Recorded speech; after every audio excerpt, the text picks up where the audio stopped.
Namaskar, a warm welcome to World News, an Indian perspective on All India Radio. This is Aditi Lumba bringing glimpses of major developments of the day from across the globe. First, the headlines. Prime Minister of India, Narendra Modi, urges citizens not to lower the guard against COVID-19 till a vaccine is developed. Russia agrees to extend the New START deal by a year and freeze the total number of its nuclear warheads if US follows suit. UAE delegation arrives in Israel to cement normalization of ties between the two nations. 184 countries joined the WHO-led COVAX vaccine facility so far, and Tokyo Olympics to have cyber attack countermeasures in place to prevent any attempts to derail the event.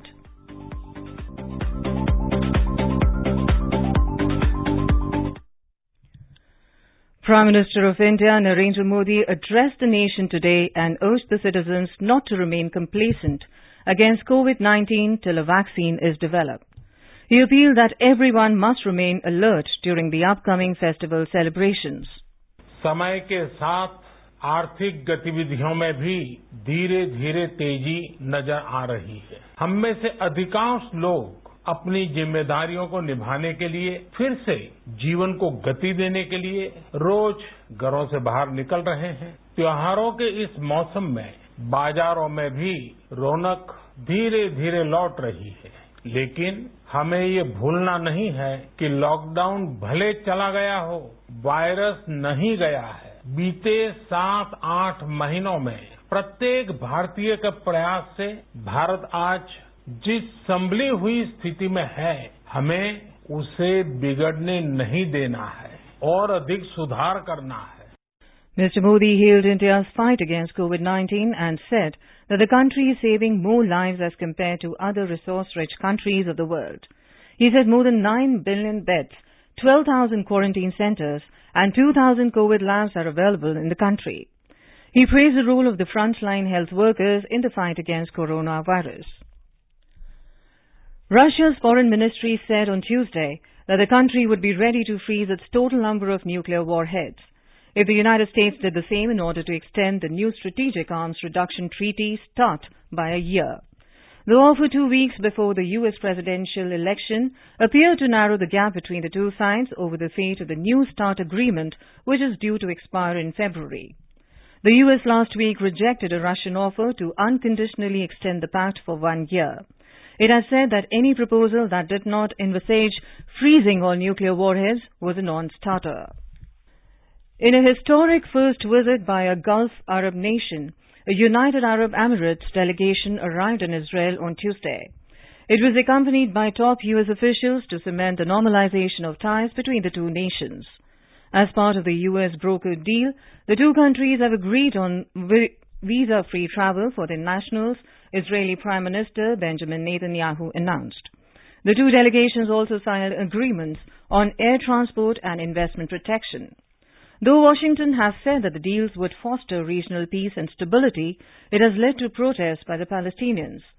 In Gaza, Hazim Qasim, a spokesman from the Islamist group Hamas, said such a visit will only encourage the occupation to pursue the gradual annexation of West Bank lands.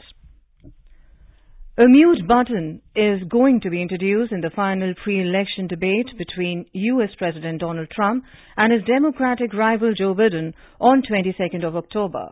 The new measures have been brought in following a heated first debate marked by ill-tempered exchanges between the two leaders and frequent interruptions. Over 30.2 million American voters have already cast their votes till yesterday. This week, more states will open their voting centers to avoid crowding on the election day. China's foreign ministry said that the United States should immediately stop interfering in its internal affairs. The statement comes after Lobsang Sangye, the president of the Tibetan Central Administration, CTA, met the new U.S. Special Coordinator on Tibet last week in Washington. Chinese Foreign Ministry spokesman Zhao Lijian described Sangye as an anti-China separatist.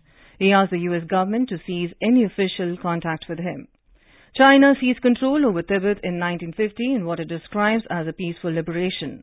International human rights groups and Tibetan exiles routinely condemn what they call China's oppressive rule in Tibetan areas.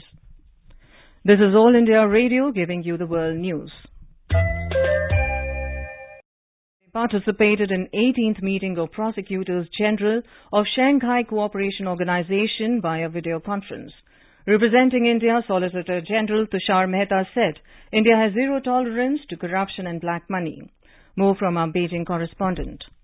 India is keeping its engagements up at SCO. Today's meeting of prosecutors agreed to strengthen cooperation in preventing and combating corruption, mutual legal assistance, and exchange of regulatory legal acts. India will host the next meeting of Prosecutors General in 2021. SCO law ministers met last week and SCO trade ministers will meet next week. The 8-member bloc will meet for this year's SCO Council of Heads of Government on 30th November, which will be hosted by India. The SCO summit will be held in early November. Anshuman Mishra for AIR World News. Trade between India and Vietnam has grown steadily and presently stands at $12.34 billion in 2019 and 20. Speaking at the India-Vietnam Business Forum today, India's representative reaffirmed the growing bilateral trade and investment ties between India and Vietnam. He added in the context of bilateral trade, more needs to be done to broaden and intensify the trade relations to achieve its full potential. The World Statistics Day is being celebrated around the globe today with the theme, Connecting the World with Data We Can Trust. UN Chief Antonio Guterres said that current and reliable data are key to understanding our changing world. COVID-19 has elevated the importance of data to save lives and recover better.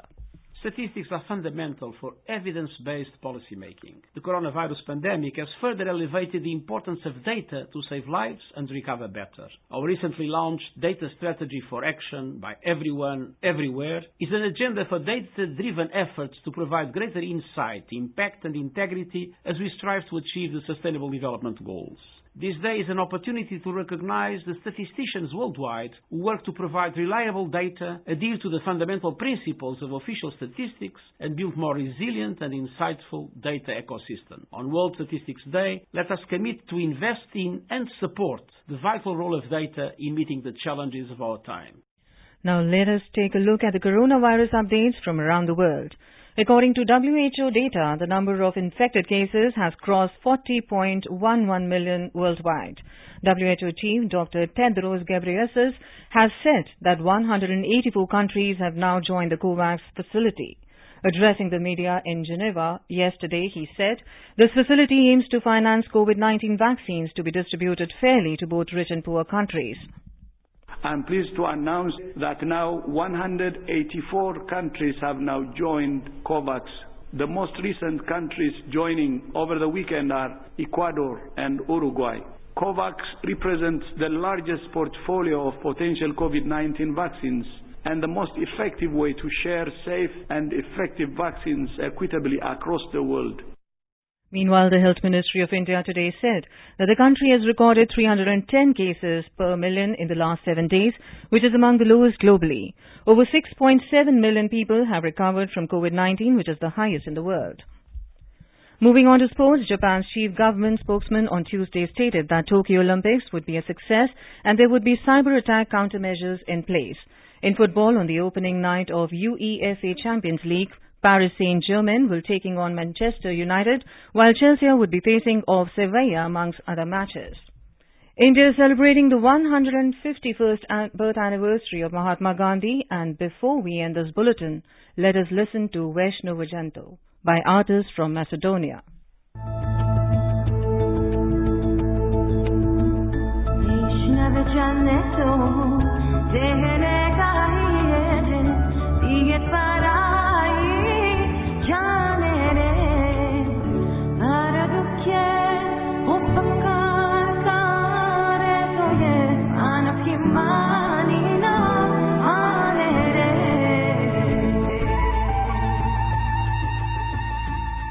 With that, we end this bulletin. See you at the same time tomorrow with the next edition of World News.